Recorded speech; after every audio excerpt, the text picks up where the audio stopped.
Au cœur de la nuit, à des centaines de kilomètres des côtes les plus proches, un chalutier de 27 mètres affronte les vagues de l'Atlantique Nord. Dehors, le vent hurle à 50 nœuds, déchirant l'eau et soulevant d'immenses vagues de 6 mètres.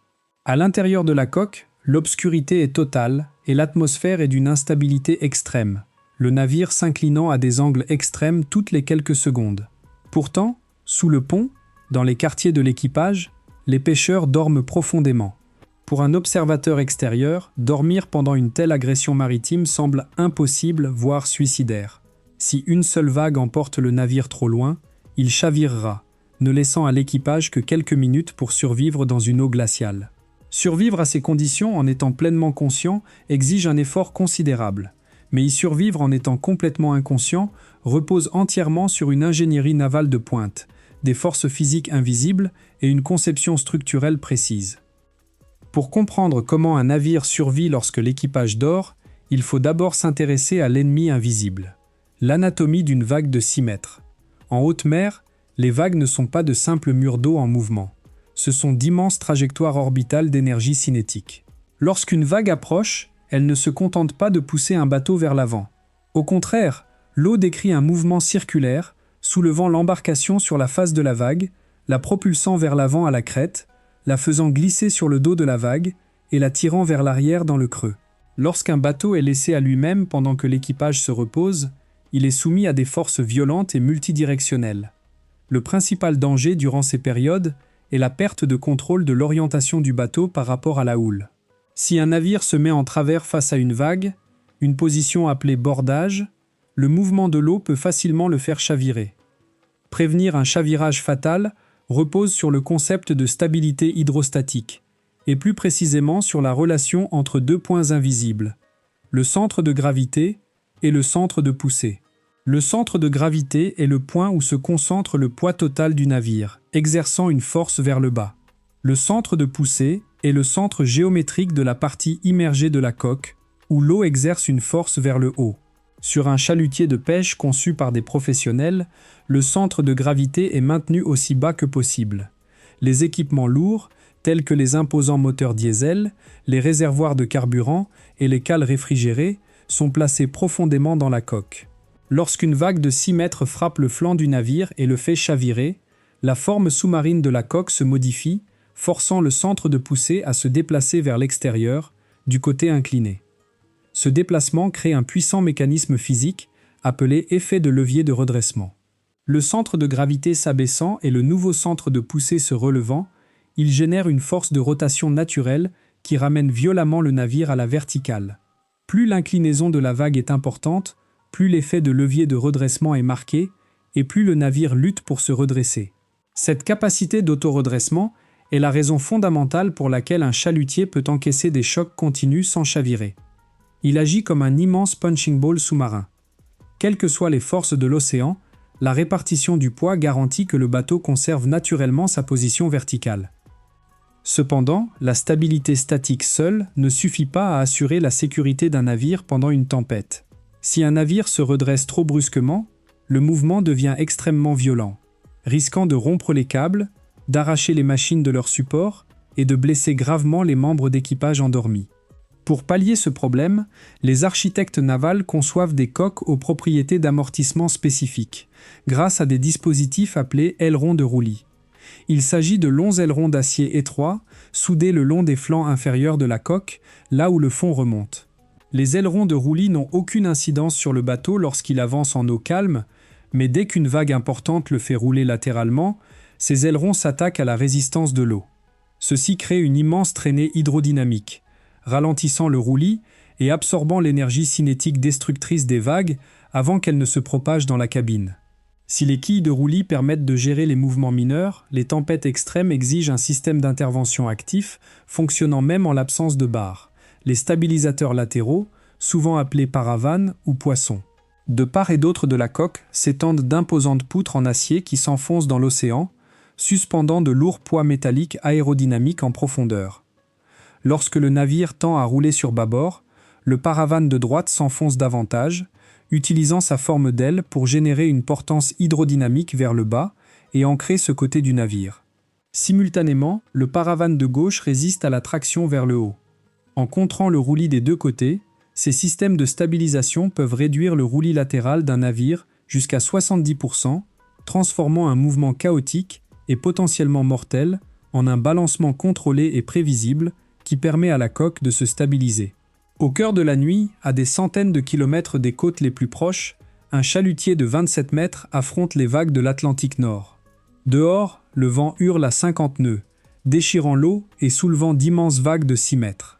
À l'intérieur de la coque, l'obscurité est totale et l'atmosphère est d'une instabilité extrême, le navire s'inclinant à des angles d'extrême toutes les quelques secondes. Pourtant, sous le pont, dans les quartiers de l'équipage, les pêcheurs dorment profondément. Pour un observateur extérieur, dormir pendant une telle agression maritime semble impossible, voire suicidaire.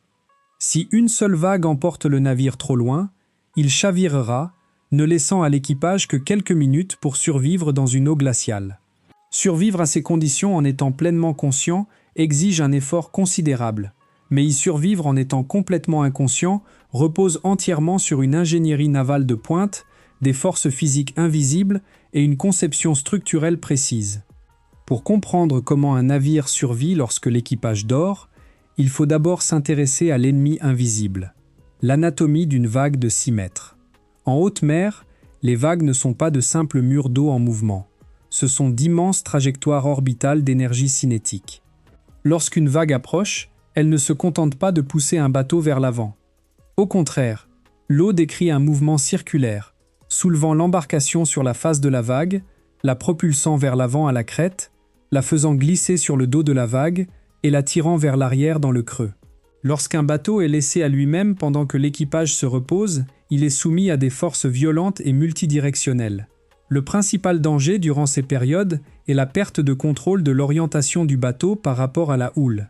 Si un navire se met en travers face à une vague, une position appelée bordage, le mouvement de l'eau peut facilement le faire chavirer. Prévenir un chavirage fatal repose sur le concept de stabilité hydrostatique, et plus précisément sur la relation entre deux points invisibles, le centre de gravité et le centre de poussée. Le centre de gravité est le point où se concentre le poids total du navire, exerçant une force vers le bas. Le centre de poussée est le centre géométrique de la partie immergée de la coque, où l'eau exerce une force vers le haut. Sur un chalutier de pêche, conçu par des professionnels, le centre de gravité est maintenu aussi bas que possible. Les équipements lourds, tels que les imposants moteurs diesel, les réservoirs de carburant et les cales réfrigérées, sont placés profondément dans la coque. Lorsqu'une vague de 6 mètres frappe le flanc du navire et le fait chavirer, la forme sous-marine de la coque se modifie, forçant le centre de poussée à se déplacer vers l'extérieur, du côté incliné.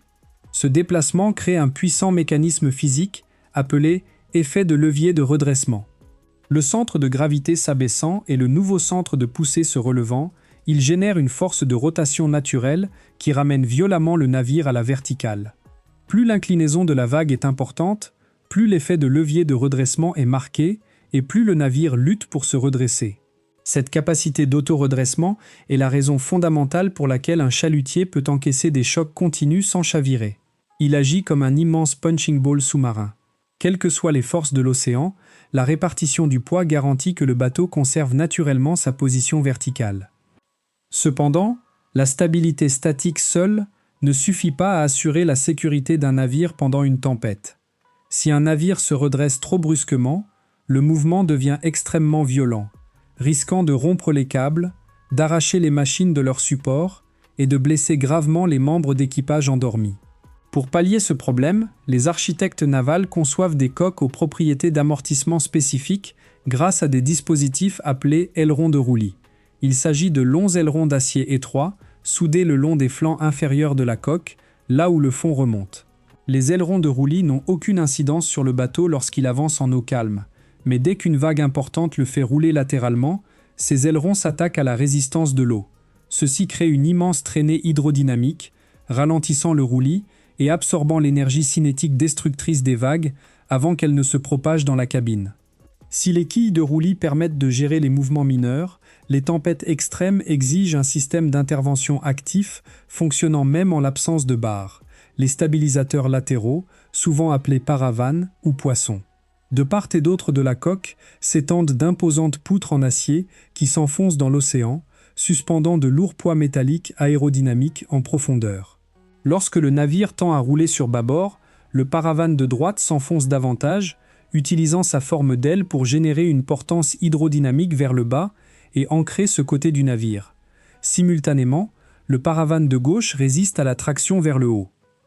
En contrant le roulis des deux côtés, ces systèmes de stabilisation peuvent réduire le roulis latéral d'un navire jusqu'à 70%, transformant un mouvement chaotique et potentiellement mortel en un balancement contrôlé et prévisible qui permet à la coque de se stabiliser. Abonnez-vous à la chaîne pour des explorations plus approfondies des machines extrêmes et du génie des transports.